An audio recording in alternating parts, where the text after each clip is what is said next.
Listening to Coffee with Kenobi, you are. With Dan Z, the podcast you're looking for. This is... yes. With what ship? I'm taking mine. You're going where, exactly? I've seen where they are. So we go together. And see who gets to her first. Soul lied to you. He blamed me. Soul never blamed you. He tried to teach me to accept that someone that I love could be capable of this level of destruction. We'll explain what Soul did. They'll have to... Even after everything, you put your faith in the Jedi. I'll show when they find out how powerful you are. You will meet the same fate as our mother. He justified every selfish step with the love he had for your sister. My sister? This is Vanessa Marshall, Harrison Dula from Star Wars Rebels, and you're listening to Coffee with Kenobi. Hello, friends, and welcome to Coffee with Kenobi. I am your host, Dan Zehr, delighted to talk Star Wars with you. Since May 2013, I've been committed to creating a positive, family-friendly, spoiler-free place for our Star Wars community. Imagine walking into your favorite coffee shop and joining a lively discussion about Star Wars films, Disney Plus live action, animation, books, comics, collectibles, or Star Wars experiences at the Disney theme parks. I want to bring that sense of community to this podcast, my website, special events, live video experiences, email newsletter, and more. Join our Star Wars community at coffeewithkenobi.com and be part of something special. Thank you to the official travel partner of Coffee with Kenobi, MEI and Mouse Fan Travel. Check out coffeewithkenobi.com/mousefantravel for a no-cost, no-obligation quote and let them know Coffee with Kenobi and Dan Zehr sent you. And don't forget to sign up for your no-cost, no-obligation quote to join me and members of the Coffee with Kenobi community on the Disney Wish June 16th to 20th, 2025. You can find out more about that amazing experience at coffeewithkenobi.com/DisneyWish. On today's show, James Burns of Jedi News and I talk about the finale of The Acolyte, the 8th episode, which is titled, by the way, The Acolyte. So pull up a chair, grab your favorite coffee mug, and let's have some coffee with Kenobi.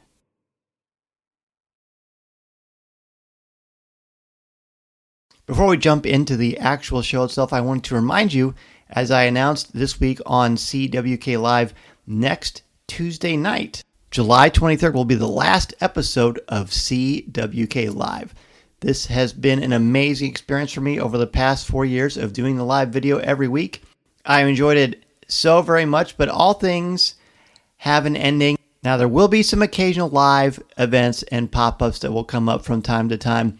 But for the foreseeable future, CWK Live, the weekly live show that I've been doing since the quarantine actually, is going to come to an end officially on July 23rd. So I hope as many of you can join us on July 23rd at 7 o'clock p.m. Central Standard Time at coffeewithkenobi.com/live so we can send off that version of the show in style. The regular podcast, Coffee with Kenobi, will still come to you every week just as it has since 2013. Now, on to the show. Here we are, friends. It is time to discuss the finale of The Acolyte, the 8th episode, titled appropriately enough, The Acolyte. And joining me, he's no acolyte. He is a grand master in his own right, the legendary James Burns of Jedi News. James, welcome back to the show. Thank you again for having me. This has been a huge journey, and we have to make sure that we don't wait so long to do this again together.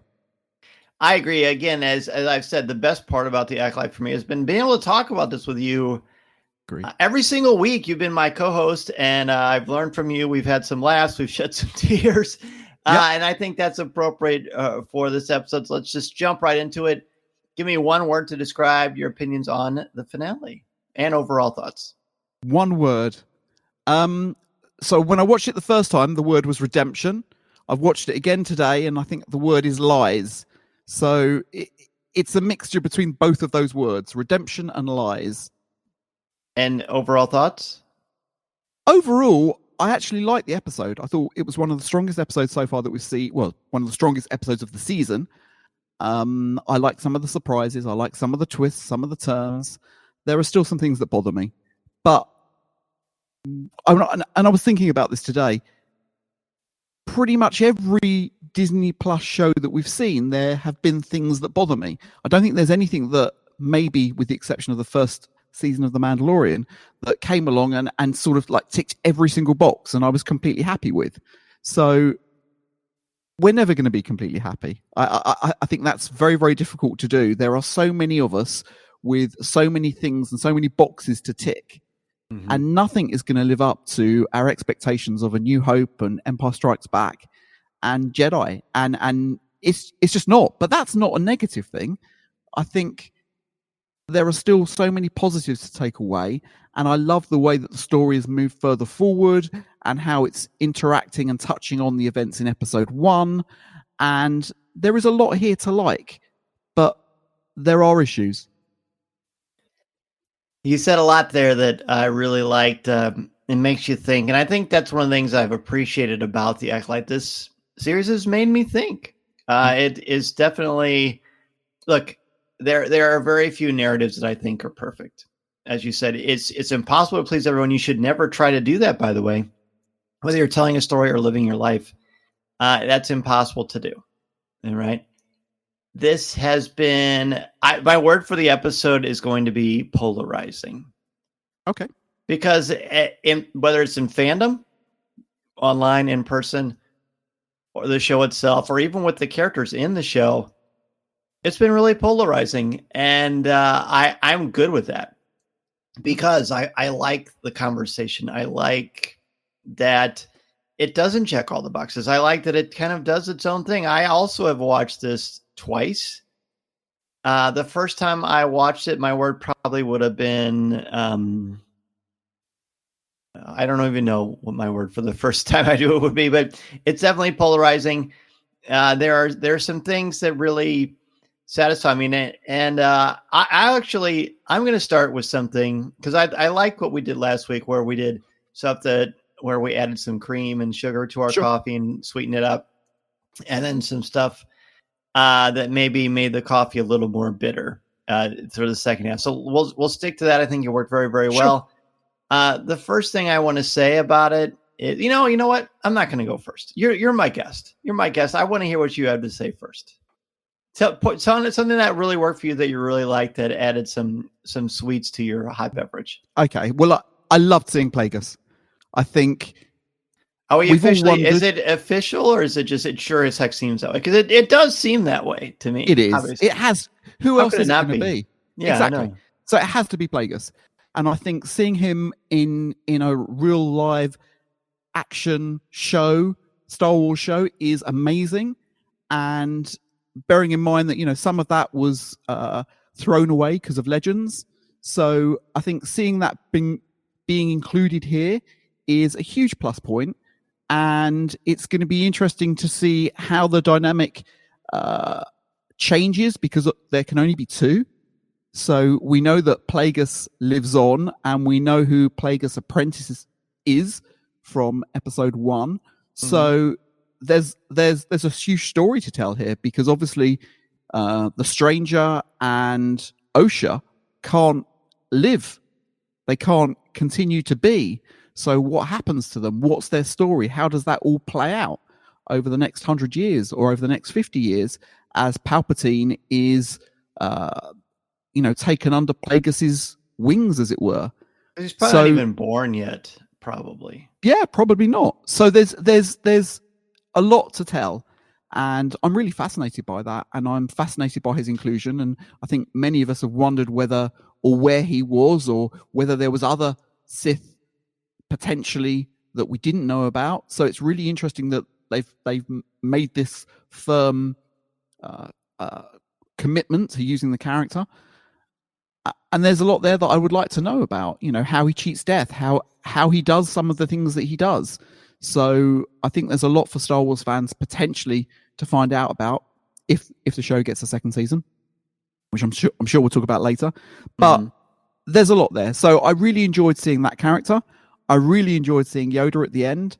I think that was really interesting that Venestra obviously felt that she needed, I believe, to confess, and she was going to Yoda to explain everything that's gone on. Maybe Yoda isn't aware of exactly what happened on Brandok 16 years ago, so maybe she's going to confess everything, which she needs to do because the Jedi have a huge problem here, and they need to deal with the fact that they've tried to cover something up for 16 years. I'm going to talk about that the second half of the show. Okay, that's Okay. fine. I have an issue with that too. Yeah, no, I do. Yeah. So I think Plagueis and Yoda are huge ticks here. Yeah. So the cameos. Plagueis first, assuming it is Plagueis. It sure, as you said, it sure seems to be him. If that is him, he looks spectacular. Yeah. I don't know if that's something that Neil Scanlon did, or if that's purely ILM, or maybe it's a mixture of both. But I actually said out loud, "Dude," that was my reaction when I saw him, and that is thrilling, and that would make sense based on the story they have told us. Because if these two characters, Osha and May, are virginses in the Force, right, and it happens on this planet, we even see the tree that the two reunite at before May's mind is wiped. The way that grows and flourishes based on the other things around it would line up with other trees we have seen in Star Wars. So I like that visual of that. It's a pretty compelling, pretty nice thing to do. So if he is, again, trying to learn how to cheat death still, which of course he passes on to Palpatine, the fact that life was created on this planet and these two twins are one entity split into two people, of course Plagueis will be interested in that. So it's very, very interesting. It's a new way to kind of approach this, and I think it's fascinating. I do. And there's so many stories to tell, and it opens everything wide open. Sorry, that sounded crazy. Everything becomes wide open with Plagueis' involvement because it's going to tell us and lead to so many stories. And it's something that everyone that read those novels, years and years ago, wanted to know more. The line in the opera scene between Anakin and Palpatine in Revenge of the Sith, where they're talking about cheating death and Plagueis, and there's so many questions that opens up, and it seems like there may be an opportunity here to get some answers. Yes, and I do want to go on record as saying I'm very good, and I'm sure you would probably agree with this. I'm very good with not having answers to everything. Of course.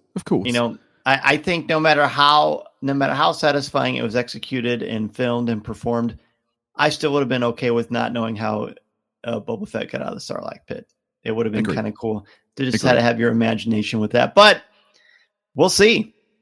We shall see. The first one I want to talk about is, look, the first time I watched this episode, I gasped. I was frustrated. I thought, oh gosh, there are some things that I just don't understand. I understand the story and the logic behind the story, but some things just I didn't connect with. So I watched it again, and I had to tell myself, look, Dan Zehr, I don't actually talk to myself like that, but it just sounds funny on a podcast. Listen, this is the story they're telling. Get on board. Embrace what they're trying to do. Try to understand the logic of what Leslie Headland and the creators of the Acolyte are saying, and go with it. So I did. And I gave a standing ovation. Bravo. Everything that they set out, all the plot points and the beats from the beginning, they came to a full fruition. There were some twists. There was some flipping of ideas. But it made sense in the context of the story they were trying to tell. Yeah. Agreed. And it was very well executed. Executed is probably an apt term, unfortunately. But they did what they set out to do. They didn't really leave any plot points dangling. Although I still don't think the tracker had any purpose besides being cute. But we'll get to that later. So based on that alone, tremendous, absolutely tremendous. and dare I say brave in what they were trying to do, and it landed. They nailed the landing, right? We're getting ready for the Olympics, so that they nailed this landing. Yeah, no, absolutely. And I think that's what she set out to do. Look, I've been very fortunate. I've spoken to her 3 times in the last 7 weeks. That's right. And I told you last week that you get a chance to talk to her again, and you did. I know. And she is so passionate about Star Wars. She knows her Star Wars. She is a huge, huge fan. She can talk about any era, whether it be the prequels, the original trilogy, or the sequels. She knows her stuff. And I believe she really, really cares passionately about this. And that's what we want. Which is exactly what we want. Okay, we want those sort of people making us Star Wars. And I think the story was brave. The execution was fairly good. I'd like to spend the sort of money that she spent on the show does seem an awful lot. However, I think the sets and the music and the cast were incredible. Yes, we've got issues with some of the way that some of the characters are portrayed. We always do. It's very, very difficult for everyone to pull it off. But I think her intent was there. I think we just said off air that the show could have done with the script doctor. But dialogue that's more of a second half. Okay. But I just wanted to say that, dialogue in Star Wars films hasn't always been top notch. George has been criticized for that himself. And there were moments in here where, I do think that some of the dialogue was a bit clunky and we did need a bit more exposition. But we're not going to get it. Yeah. No, we're not going to get it. But I like for the most part, I like the story that's been told. Yes, I've got some issues with it, and we will talk about those. But she is incredibly passionate about what she's done and what she wants to do with Star Wars. She's prepped out 3 or 4 seasons of the show, and in terms of and in terms of key moments and key things that she wants to hit. And I think that's a pretty brave thing to do. It is. It's cool. It's ambitious. Yeah. We want a vision. We want a direction. What's the next thing you'd like to talk about that really worked for you? Well, one of the standout things, and I know we've touched on it briefly, but the music has been absolutely incredible throughout the whole Michael series. Abels, is that the name? Yeah. And I have to say, the music here, the violin moments when that came in between Osha and May towards the end, and at the end of the show, and I just wonder whether that was Amandla herself doing that, because we know that she is a violin player. So I'm just wondering whether she did that. I guess we'll find out over the next few days whether that was her or not. But I just think the way that the cues have been picked up by Michael have been really, really strong, and I've been really impressed. Especially the ending. Yeah, when they're standing on that rock together, and I mean that's a really pivotal sort of Star Wars moment. It sort of reminded me of the end of Empire Strikes Back when you've got Luke and Leia standing together, looking out in space with the droids. It's sort of Or Attack of the Clones with Anakin and Padme. Yes, true. Looking out as they just got again married. With the droids. Yeah. So there were some nice things there, and I thought the music was absolutely incredible. Wait, is this the first Star Wars series we've seen where there's no astromechs? Pretty much, yeah. Were there any astromechs in Andor? There were, yes, there were. There were. I don't remember seeing astromech in Andor, but so how interesting! I never thought. I just not that that's important, but it's interesting. No. Bit of trivia. Why not? Why not? My next one is. Let's talk about the visuals. I think the sequence when they're going to Brendok and Sola's chasing May, and they're going through, I guess it's like an asteroid field, or I don't really know what. It's not an asteroid field, but whatever is going on there space-wise. I think it's been described as like rings around the planet. Sure, like Saturn or something. Yeah, exactly. Oh, it was gorgeous. It was some of the most beautiful space visual effects I've ever seen in any medium. It was absolutely stunning. I watched that and I thought, this is art. This is cinema. This is art. This is absolutely gorgeous. It's a masterclass. And if all the money was spent on just that scene, it's worth it because it looked just spectacular. And this is something I'm going to talk about the second half of the show too. But let's talk about the things that worked. Seeing a kyber crystal bleed and seeing this lightsaber turn from blue to red. I said to Mason, because he only watched the last 10 minutes of the episode. Okay. That's all I've seen of the Acolyte. And he said, Dad, I don't know what's going on, but that little guy's cute. That was what he said. But that was so cool. That was so cool. That is what I wanted in Revenge of the Sith. Yes. When Anakin was fighting Obi-Wan, I wanted that blue lightsaber turn red. But at that point, there was no kyber crystal bleeds because I think that didn't happen until it was a comic book. Yeah, was it Charles Soule Vader? I think. Yeah, I think you're right. Yeah. So that didn't exist. Yeah, it would have been cool to have it like that, but it didn't. So, what we saw there visually was great. Yeah, I love the way that they honed in on the blue crystal and the broken blue crystal, and then how it all. I mean, that was done really well, and it was gorgeous. Yeah, ILM did some really amazing work this episode. Mm-hmm. I agree. What's your next one? My next one is going to be the fighting, because they obviously they borrowed a lot from this, from The Matrix, from Crouching Tiger, Hidden Dragon. Exactly. And but nevertheless, I think it worked incredibly well, and I loved some of the sort of homages that it paid to the Anakin and Obi-Wan fight from Revenge of the Sith when they're sort of in that bridge. I was, because they basically strike through the whole bridge, and I wondered whether the bridge was going to collapse at one point. Yeah, whether that was cut right through it. Yeah.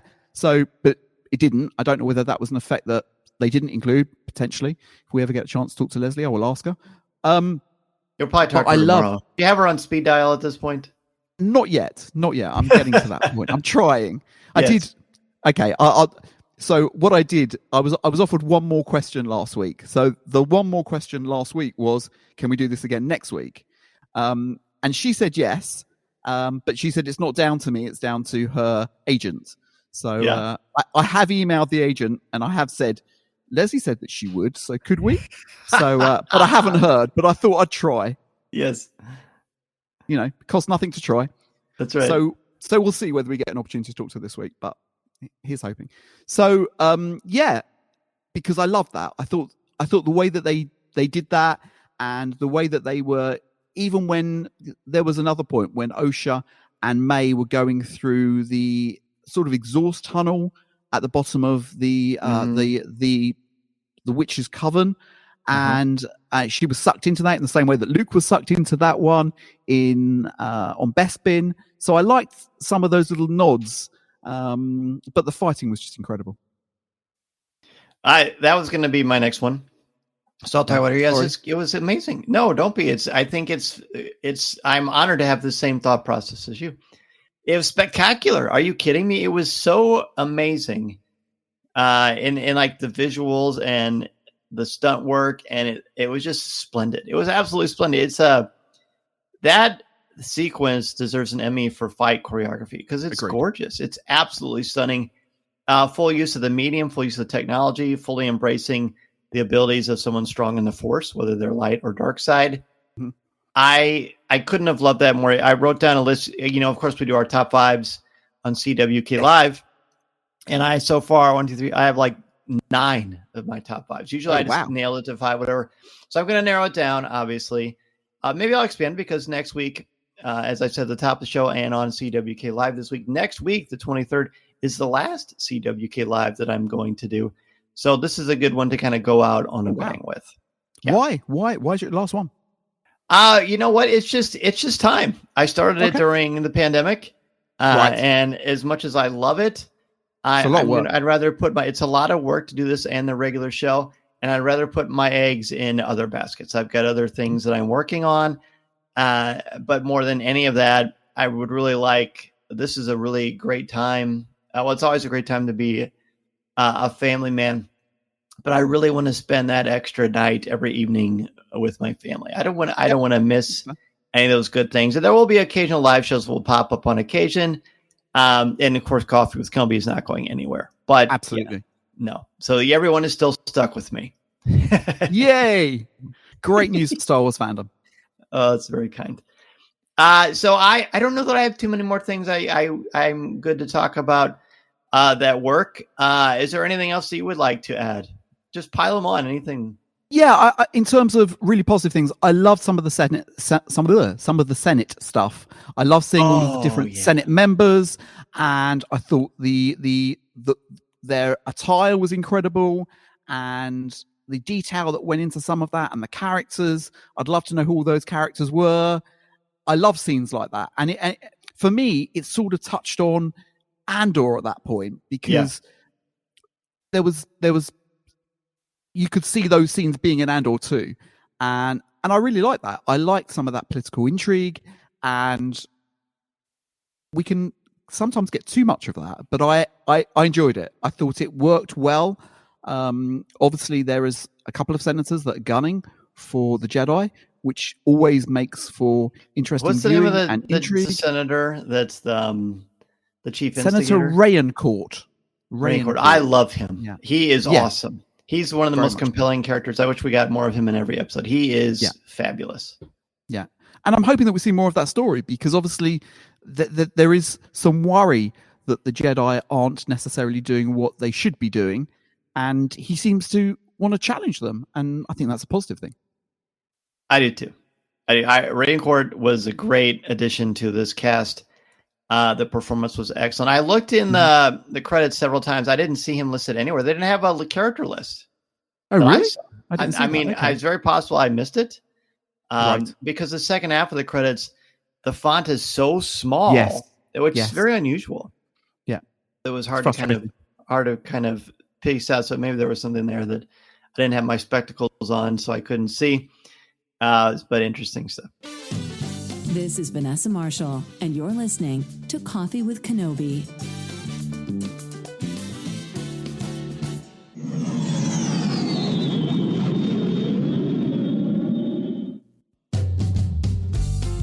Now, this is the part of the show, like we did last week, where this is the stuff our cream and sugar have run out. So we're just going to talk about the things that didn't work as well, that we didn't connect to. And there's actually another word I had that to make it less negative. So I think you can be critical and you can criticize without being negative. And I hope that's how these have come across. I've received nothing but positive feedback about the honesty we've used to approach this, because it may not connect or land for all of us, but it doesn't have to, as you so eloquently said at the beginning.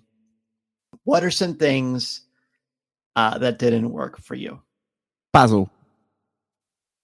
Why? I understand why he was used as the tracker early on. Makes complete sense. But a couple of episodes ago, he was squirting oil in May's face and having a go at May. And this time, he's trying to let May get away. So I don't understand that character's motivation, what he's trying to do. He's a complete pain in the backside. And if I was a Jedi, I would probably have restrained him before I restrained May. He disconnects the, I don't know what it was, the power or something like that. So Soul couldn't pursue. There was never, if you suddenly started connecting with May and sympathizing with her, that wasn't as stated or presented in any way, shape, or form, both when it's with Soul here or it's when it's with May a couple episodes before. After he does what he does as an instigator, then they just act like he doesn't exist. Yeah. And they don't even address it. And he disappears. It made no sense. Narratively, he served no function at all. There was one throwaway line from Mog who basically turned around and said, "Oh, I'm glad you survived." And I'm like, what? Yeah. Yeah. I like the character's inclusion. Action figure moment to me. Yeah. I like the inclusion of him to search originally. I think that made a lot of sense. But beyond that, doesn't really do a lot for me. No. And a waste of a character. Unless we're going to get action figures and things, but which of course we will. Please don't. Okay. Oh, come on. It's actually a cute character. He is a cute character. Yeah, he's a cute character. Yeah, he's very cute. The performance is great, but narratively there was no function of any kind. Yeah, no, I agree. The main thing that didn't work for me was Oh, this is a lot. This is a lot to process. As we've said before, Star Wars for nearly 50 years has been about hope and optimism. There is no hope in this episode or the series. Master Soul, the only character that I think we could authentically connect with, was shown to be incredibly flawed. The performance was outstanding. Agreed. Yeah. Absolutely outstanding. His emotions were so authentic. Soul's emotions were so authentic. At the end, what do we learn about the Jedi? The Jedi are deceitful. The Jedi lie to cover their tracks. Yep. The Jedi are incredibly selfish. Even at the end, Vernestra, finally we see some emotion over someone who has died. She clearly had emotion for him. I was very glad to see that. And when I watched the second time, I had a very hard time watching what happened to Soul. Yep. How he was killed. I really struggled with that. I thought that was so upsetting to watch because of the emotional weight, and especially as he's about trying to say that he loves her and she kills him. I guess now we see why this weird plot device of you have to kill someone without a lightsaber. I don't know why they didn't just say at the beginning, hey, use the Force to choke somebody. But maybe they want you to that just sort of happen organically. I guess that's sort of a new concept. But the fact that Vernestra all the way through this lies and then making it 5 billion times worse, and my math may be off, but to me it's 5 billion times worse.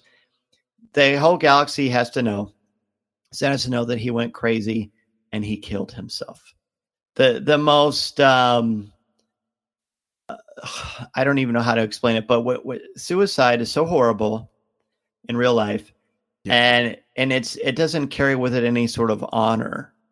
And he's a Jedi that deserved honor and respect because he was a Jedi master.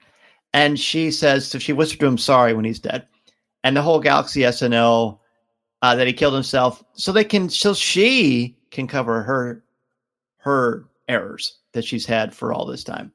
And then at the end, when she goes to confess to Yoda, that completely fell flat for me. I love seeing Yoda. That made me smile, but he didn't talk, and that's fine. It's a cameo. But I don't believe for 1 second that she's going to tell him the truth.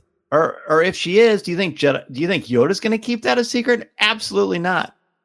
I don't believe that for 1 second. So that cameo was inauthentic to me. It just bugs me so much how they I hate explaining it this way, but they did Soul dirty. I think he deserved better. They wanted a flawed Jedi. They sure got one. That's why I meant for Bravo. They nailed the landing. They did what they wanted to do with him, and it worked. But the fact that he's a scapegoat and they make it so much worse because they let everyone think he committed suicide, that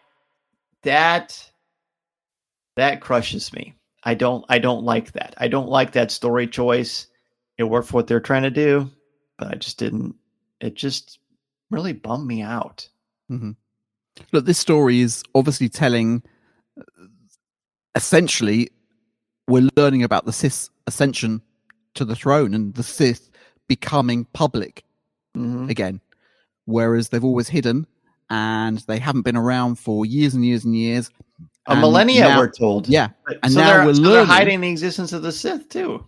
Correct. And now we're learning that they're there behind the scenes and that they are regrouping and they're learning and they're, finding out how to do things, finding out how to come back or how to stay alive, how to cheat death. So we're learning all of this. So there's no hope there. There really isn't, because this isn't the story of Luke and redemption and all of that sort of stuff. This is really the ascension of the Sith. It's that story, or the beginnings of that story. So I get why there's no hope. And as I said before, and you said, it's a very brave story to tell. And very dark. It's very dark. It's very negative. But it's a story. And it fits within the Star Wars universe. And it makes sense. It does make sense. But I agree. I don't like the way that they've thrown a Jedi that we've come to know and respect and like under the bus. But then she had to blame somebody. She had to turn it around. But and if she she didn't. turned around, She should have just owned it and let the should- consequences fall. That's the right thing to do. And if you're in the light, it's unforgivable. I agree. I didn't like it. We said last week that why did Indara, when she had an opportunity to explain to Osha what had gone on, she could have told Osha the truth. She could have dealt with that.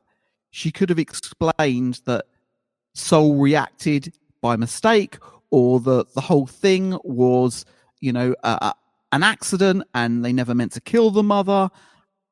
But instead, she perpetuated this lie that then the other three Jedi had to then move forward with. And they obviously lived with that for 16 years. But she didn't have to do that, but she chose to do that. So by doing that, that's sort of where we are. And that's this story, I guess. Kiadi Mundi in The Phantom Menace is the Sith have been extinct for millennia. No one bats an eye. To me, Vernestra's, I don't know what happens to Vernestra by the Phantom Menace, but that secret must die with her because it's apparently her Padawan. That's why the stranger puts that helmet back on so she can't sense him anymore. And there's a story there as well, obviously.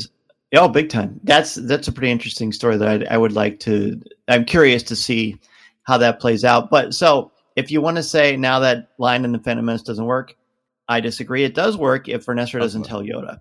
Correct. If she does tell Yoda, then Yoda is a part of this whole conspiracy too. And then I'm going to throw a red flag and say no, unacceptable. Yeah. I agree. But we don't know what she's going to tell Yoda, and I don't believe she's going to tell Yoda everything. I don't think what is she going to tell him? I don't know. That, you know what I mean? I feel like, hey, guess what? These things happen, but she should have told him before she told the Senate. She will probably, this is a complete guess, she will probably say that the twins, or May and Osha, could be, and she'll just blame it on the two of them. That's what I think she'll do, and she won't mention the stranger, because if she omits that line, then it is what it is. Then, by definition of what George said, selfish versus selfless, and that she's in the dark side, which is not the Vernestra that we've met in the literature. No. So it's going to be interesting to hear what she says to Yoda. What is your opinion on what I said about Soul? How did that bother you creatively that that's what they did? I think to build somebody up and then to tear them down is a horrible thing to do. But I understand that they needed a scapegoat, because if the only other thing that they could have done, well, I think the Senate would have come down more heavily on the Jedi.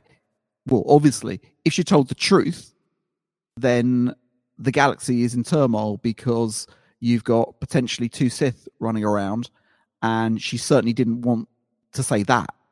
So she had to come up with a story that was plausible to the Senate that they would accept. And she knew the minute she saw Soul laying on that ground, she knew what she was going to do. She went over and apologized to his dead corpse and said, so she knew what she was going to do. That's a lot like apologizing to a fish that you didn't throw back after you've swallowed it. Agreed. But she knew what she was going to do. Yeah, she did. And if the point was twofold to show how evil can make someone a scapegoat and take away their good name, that's a pretty frightening concept, and it's a pretty evil thing to do. So in many ways, Vernestra is no better.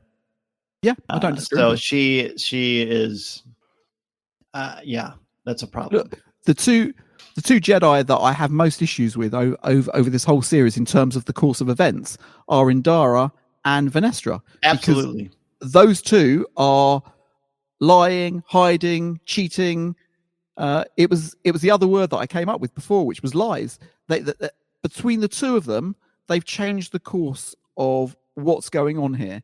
And if they'd come out and been honest at the start, if Indira hadn't covered up, things would be so different.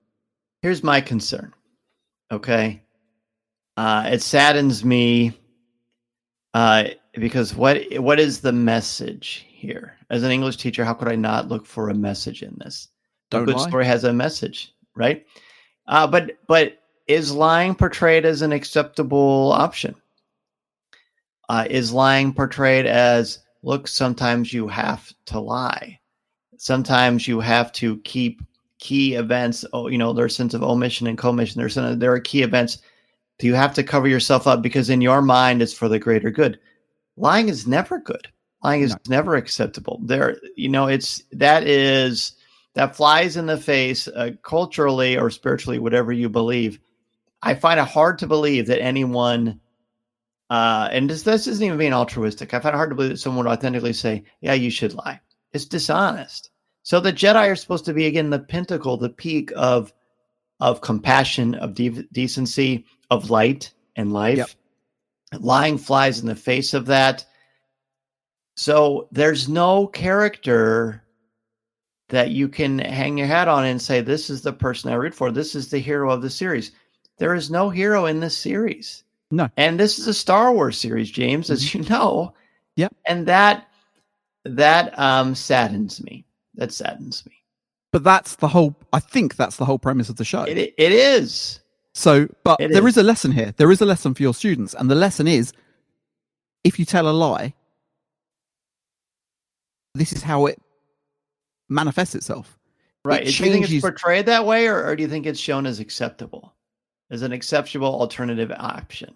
No, because we're seeing the way Vanestra and Indara, before she was killed, what they're doing is covering things up and not facing up to the events that have happened. Mm-hmm. And I think that's a lesson that we all have to face, because you have to face these things and you have to deal with the action, your actions, your potential actions. If they're dealt with it, chances are, yes, Osha would have been furious, but they could have explained that the way that Soul ignited, the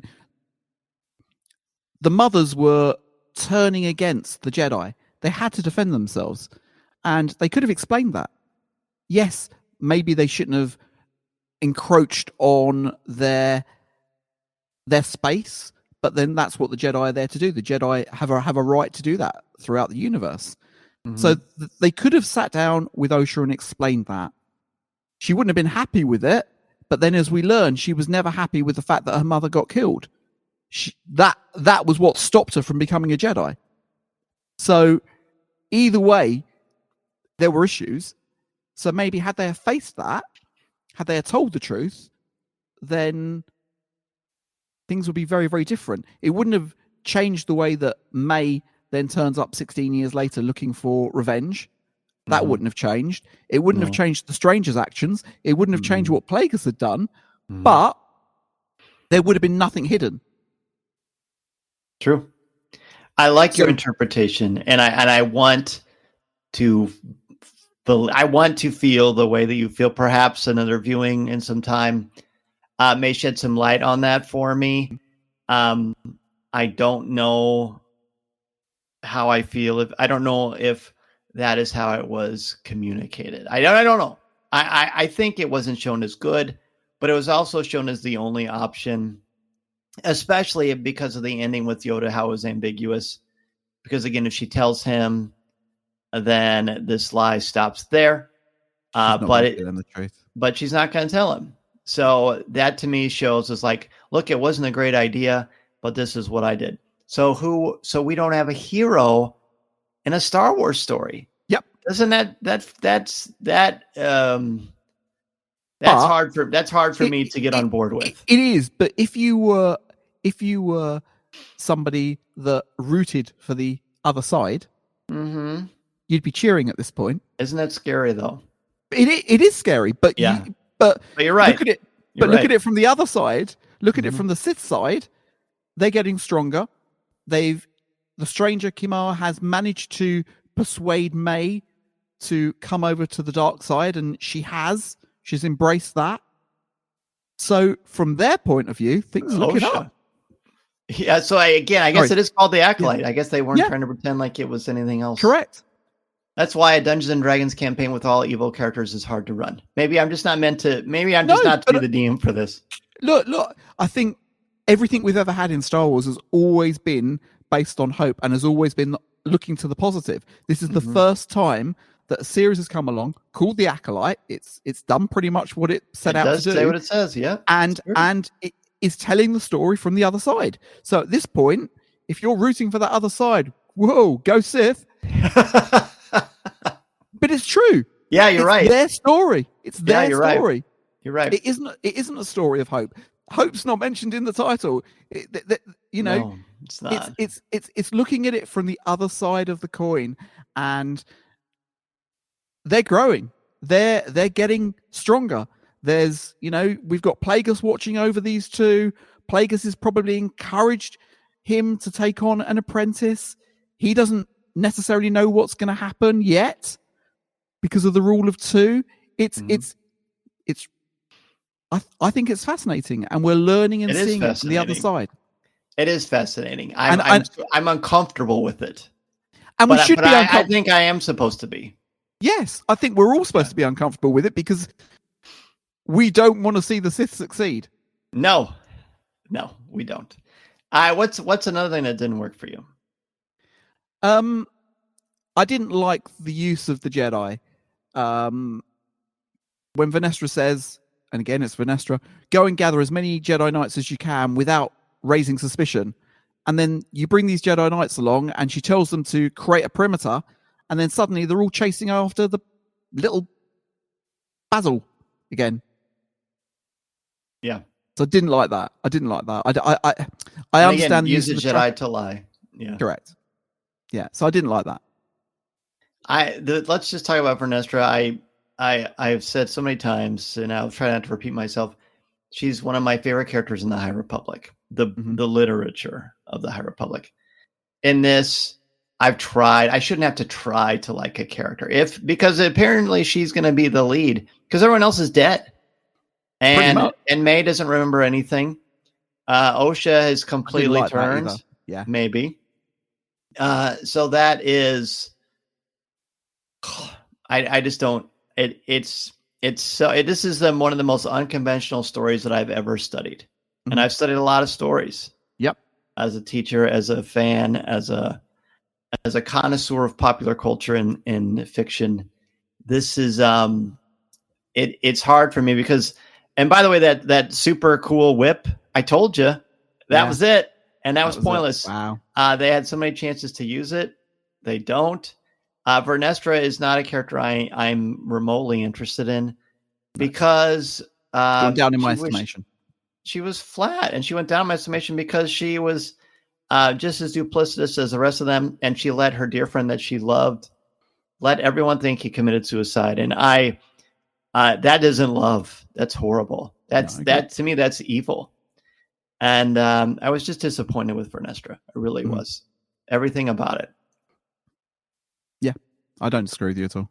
She might be the same character that we see in the High Republic, but we're seeing a very different side to her here, and I don't like the side that we're seeing to her.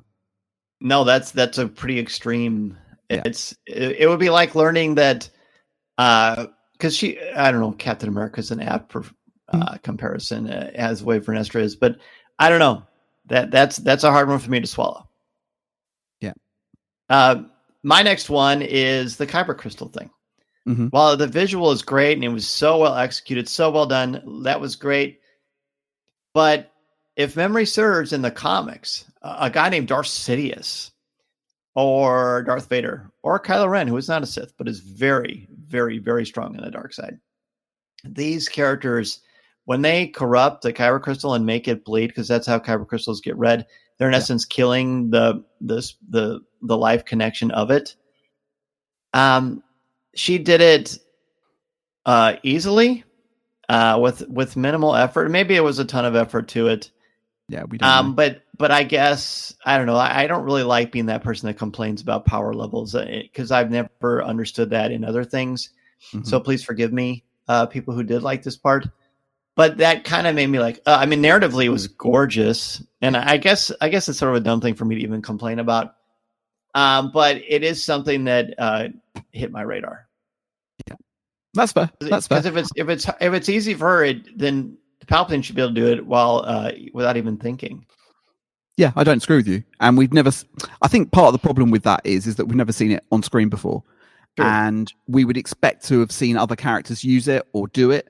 That's never happened. Anakin would have did it. Well, let's assume that Anakin did do it, but we never saw it, if that makes sense. Right. So because we see Vader do it in the comics, but maybe it's it's supposed to be all connected, but maybe that's unfair. But I think that's part of the problem, is that it was something that was, that's relatively new to the canon, and it's because it's never been used before on screen. To see it here for the first time is probably a little jarring, because we would have expected to have seen it in other places. Right. So cinematically, it was gorgeous. Yeah, it was incredibly cool. Yeah, I'll let them have it on that basis, if that makes sense. Yeah, it does. It does. The other part of it that is connected is Soul's death was very troubling for me. Very upsetting. The whole point from the beginning. And I do give him credit for this. They said, you got to kill. And I asked Leslie Headland about this when I got to talk to her. What's up with this? That's not how I said it, but what is the deal with you got to kill a Jedi without a weapon? Now it makes sense why. It's a pretty brave thing to do. But seeing this man again that I really enjoyed, his flaws were so apparent and bad. But if he would have gotten atoned for that, great. But that wasn't the point. He was supposed to die. But the fact he's about to say "I love you" and then he's killed, you could almost say was Shakespearean in the tragic, horribly tragic nature of it. But it was very disturbing to me and very unsettling. And that's not a bad thing as far as them telling the story. There's my previous criticisms has been about how the story is told. This was told the way it was supposed to be told, but I just want to go on record saying it was very disturbing to me. I know it was supposed to be, but it just stunk. It just stunk. I really like that character. Yeah, it was. I think it was deliberate, and it was definitely supposed to. And I think anybody that doesn't come away feeling that is that's a problem of a different sort. Problem. Yeah, and then the fact that everyone has to think he committed suicide because his mind was twisted from holding on to these lies. Mm-hmm. Oh boy, he might be the most tragic character in the history of Star Wars, more than Anakin, maybe, because at least Anakin gets to be redeemed. Correct. That stunk. That hurt me. That hurt me. The bit that didn't make a lot of sense for me was when they brainwashed May, because why couldn't have May just gone along with them? May could have made them food. Because they said she could have tricked them. Oh, I see what you mean. Stayed with them. Yeah, she could have stayed. Because they would be hunting. Maybe they thought she would help throw them on a wild goose chase. Maybe. But it made sense with what they did with her in the end, I guess. And there's going to be more stories to tell there. But part of me thought she could have just gone with them, and that would have been fine. And then the sisters could have stayed together. But then maybe two's company, three's a crowd. Exactly. Did it bother you? How easily he was able to erase her mind? Yes. That happened far too quickly. But maybe that's just part of, again, if I don't want to complain about how power in the rules of science and fiction work in a science fantasy, then I guess I can't be bothered by that. But I at least was aware that seemed pretty simple for a very hard thing to do. Yeah, Professor X would have had a hard time with that. Yeah, it did seem like a hard thing to do, and to do it as quickly as he did in seconds, literally in seconds, seemed a bit bizarre. But maybe it's more of a block than an erasure, if that makes sense. Because he does say permanently. Yeah, but that doesn't mean he can do it. Yeah, and does it mean that he can't undo it? I don't know, but not if it's permanent, I guess. No, agreed. It was very, very quick. It was. I don't even remember whose turn it is. Is it your turn or my turn? I don't know. I don't either. I only have one more. Go on. What's your last one? So the end. So if you're a person who likes shipping characters, then you're in heaven. You're in absolute paradise. It shows how flawed May is. We were supposed to, not May, Osha. It shows how flawed Osha is in this, because what happens at the end, there's a couple things that really are cool. When she goes to shake the stranger's hand to agree to be his apprentice, which I thought was sort of a strange way to say you agree, but then he hands her the Sith lightsaber. That was cool. That was a nice transition. As was the scene when Osha and May go to kick each other, and all of a sudden it transitions to the lightsabers between the stranger and soul clashing. That was a beautiful transition. It was really was. But at the end, they're standing out there, they're looking under the water. There's mountains on either side. The water is violent and crashing, very much showing visually and with nature. Things are off balance. This is a rocky, literally rocky relationship. Mm-hmm. That was a really beautiful metaphor. But the fact that it's very new in the world of Star Wars, the way he's going to train her apparently is going to involve a little bit of seduction or something to that effect, because there's like a romantic thing, or at least there's some sort of a kinetic energy between them. And again, for some people that this is just the best. For me, that's just not where my fandom is. It doesn't have to be where my fandom is. It doesn't matter what I think. I just say I'm not the audience for that. It's an interesting choice, a bold choice. It is not something I connected with. Again, doesn't have to.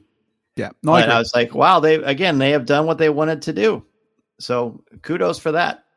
Look, but that's the whole seduction thing is part of the dark side. And it is. We never thought of it in terms of sexuality. Correct. So I think so it worked for that reason. Yes. It's not something I necessarily want to see in Star Wars, but it's fine.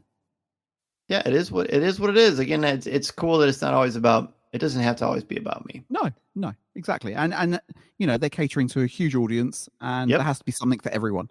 And correct. All of our boxes don't have to be ticked. Correct. And there are other things that we don't necessarily care about, which if they happen, they happen. And this is one of them, to be honest. Right. That's how I felt about it. Yeah, I agree. Anything else? I feel like I've said everything I need to say about this. Yeah, one. no, I think so. Just your point about the Emmy before, about the fighting. I think last week's episode also deserves an Emmy for the fighting. So I think the series deserves 2 Emmys, one for episode 7 and one for episode 8 in terms of those sequences, because last week's was incredible too. Agreed. Well, let's do 2 things. Let's give a letter grade for the episode, and let's give a letter grade for the entire first season. So I'm going to give, based on the fact that this is the story of the Acolyte, I'm going to give the episode an A, because it did what it set out to do. It did everything that it set out to do. It was, by mere virtue that the series is called The Acolyte and this episode is called The Acolyte, it ticked it, it did it. Yes, I'm uncomfortable too, but I think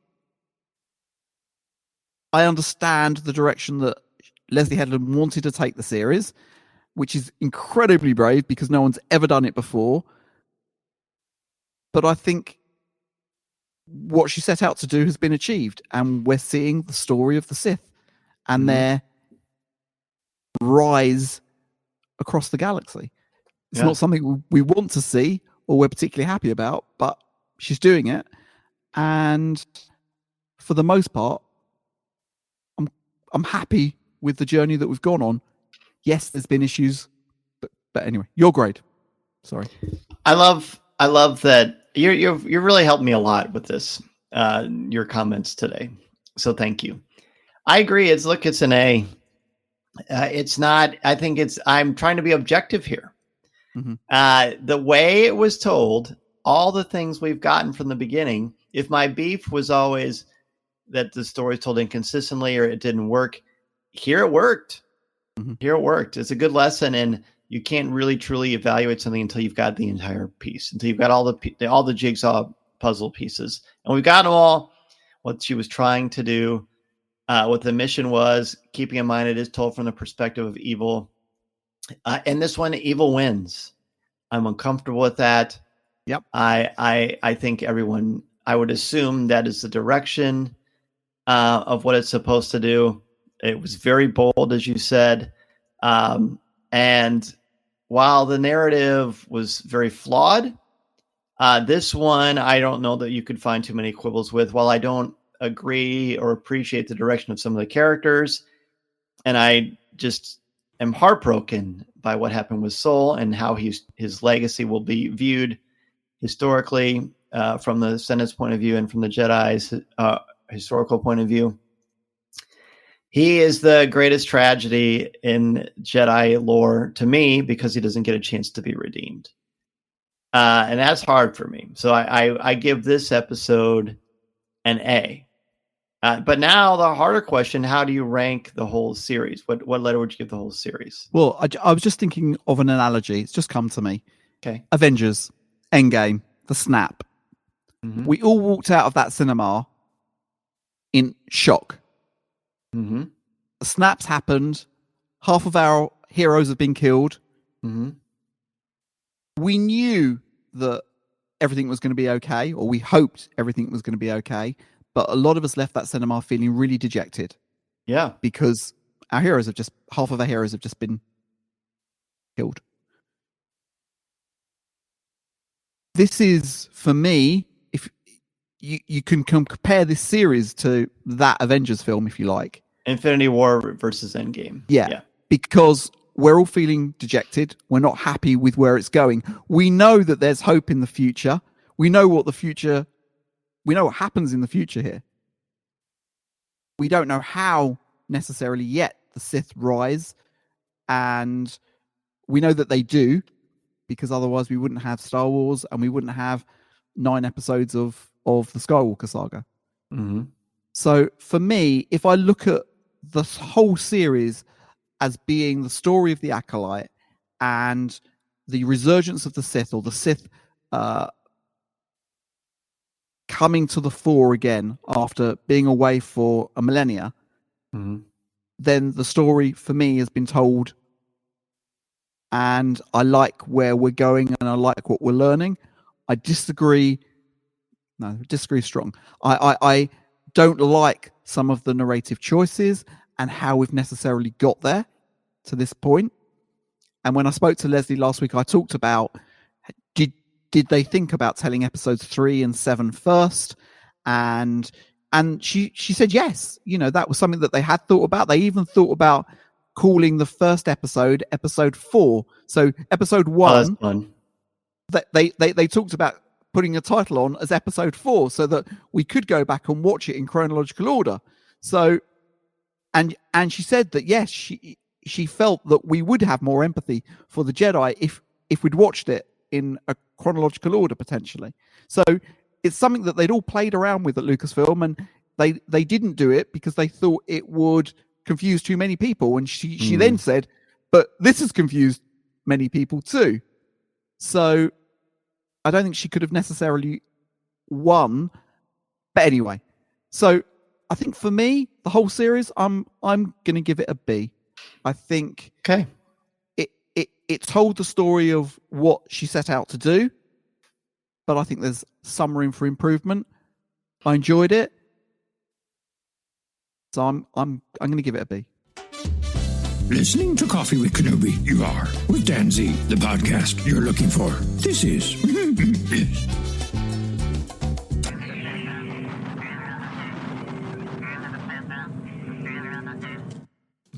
Okay, I think that's very, very, very well said, very eloquent. I am, to no surprise, I'm just uncomfortable with how to proceed with this series. I will, of course, if there is a season 2, I will, of course, have to watch it because, hello, it's Star Wars, and I love this story. I love this saga. I don't love everything about it.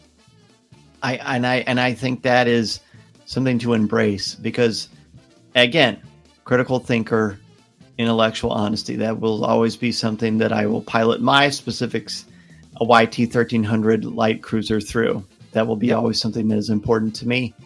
Absolutely. I'm going to give the whole series a C-. Okay. Because of the inconsistent narrative structure that I feel like was in existence the entire time. I think if the ending wasn't as strong as it was, as far as not the story, but how the story was told, I would have ranked it much lower than a C-. But they nailed the landing, even though I am uncomfortable with the ending. I think it's okay to be uncomfortable with the ending. I hope that was the intent, because in this Star Wars story, the Acolyte, evil wins. Good does not prevail. corrupt people and lies and deceit win the day, and you kill those you love. Those are all messages that I don't think are portrayed as the way you're supposed to be, but it does come across to me as a somewhat cynical way to look at things. And Star Wars and cynicism are not a cocktail that I enjoy partaking in. Okay. Again, this is just my point of view. I'm not right. I could be a complete dope when it comes to that, and I'm fine with that. I will embrace my dopiness. I've never enjoyed not liking so many aspects of this. But what I did enjoy was the choreography, Michael Abel's music, the passion these actors, these creators brought to this production, the visuals, the fact that it got people talking. Look, I think it's okay that this is a polarizing series. I think it's okay that some people love it. Some people hate it. It's almost like the New York Yankees or Notre Dame football, or maybe even politics. People either love it or hate it. And I think that's cool. I like the dichotomy. I like the rhetoric. And I enjoy the conversation for it. So I think that will just about do it, James. Well, I just one thing. My word that I chose, the two words that I chose was redemption and lies. Redemption really for the filmmakers, because I think that they pulled it off in the last episode. Yeah. I think had that not have been, then I agree, my rating would have been a lot less. Mm-hmm. But I do think that they managed to wrap up so many elements in this last episode. And I came away on one hand with a smile on my face, because I appreciated what they'd sort of set out to do. On the other hand, like you, I'm it's not necessarily a Star Wars story that I wanted to see told, but I appreciate why she wanted to tell it. Yeah. And there are a lot of people that will want to see this side of the story. And I have to say, kudos, because this was a really, really brave thing for her to do, because it was going to divide Star Wars fans. It was absolutely going to, because Star Wars, as you keep saying, has always been based on hope. And we're telling the other story. And I think that's a really hard thing. And maybe that's why the series has been so divisive, because of that. But it's in the title. That's right. It's in the title. So shame on me for not acknowledging that. One of the complaints about the book of Boba Fett was that there were some episodes that weren't even about Boba Fett. But I always said, look, if it's a book, then the different chapters don't always focus on the main character. So this was what they promised to tell us. They told us it's one of the only Star Wars stories I can remember that I don't feel like it was made for everyone. And again, it's brave, it's bold, and I think that's cool. It doesn't have to be for me. I think it's cool that it wasn't. I love that the fact that some people connected to it makes me so happy. It makes me so happy. I don't have to like everything that everyone likes. Everyone doesn't have to like what I like. I'm good with that. Absolutely at peace with that, 100%. Well, I'm also very much at peace. This is very bittersweet, though, because this is the last time we're going to talk weekly. Not in real life. Of course, you and I talk all the time. Absolutely. But it's been such a pleasure. One of the great perks of being a teacher is having summer off. And because the time changes so different in the United States and the UK, we're able to choreograph these and make them work beautifully. And I am so grateful for your friendship, for learning from you, and for your perspectives on not only the Acolyte, but Star Wars in general. So, James, thank you again so much for being on the show every week. And please let us know about Jedi News. Thank you. Thank you for having me. And again, it's been a true honor to do this together. And who knows what we'll do in the future when maybe season 2 or whatever else comes our way. We'll see. That's right. So, That's right. Jedi News, your source for Star Wars. If you want Star Wars news, we've got it 24/7, 365 days of the year at JediNews.com. And on social media, you can find us by searching for Jedi News Network. Please be sure to do so. You will not regret it. And I also hope that we have a massive, massive audience for CWK Live Tuesday, July 23rd will be the last CWK Live of this iteration of the show. Bring your top 5s to talk about the Acolyte's 8th episode of the Acolyte. Looking forward to that. Looking forward to the conversation. Continue to talk Star Wars and to bless this community with your insights, everyone. We love the conversation. Appreciate all of you and what you do. For myself and James Burns, thanks again so much, everybody. This is the podcast you're looking for. This podcast is not endorsed by the Walt Disney Company or Lucasfilm Limited. It is intended for entertainment and informational purposes only. The official Star Wars website can be found at www.starwars.com. Star Wars, all names, sounds, and any other Star Wars related items are registered trademarks and or copyrights of Disney and their respective trademark and copyright holders. All original content of this podcast is the intellectual property of Coffee with Kenobi unless otherwise indicated.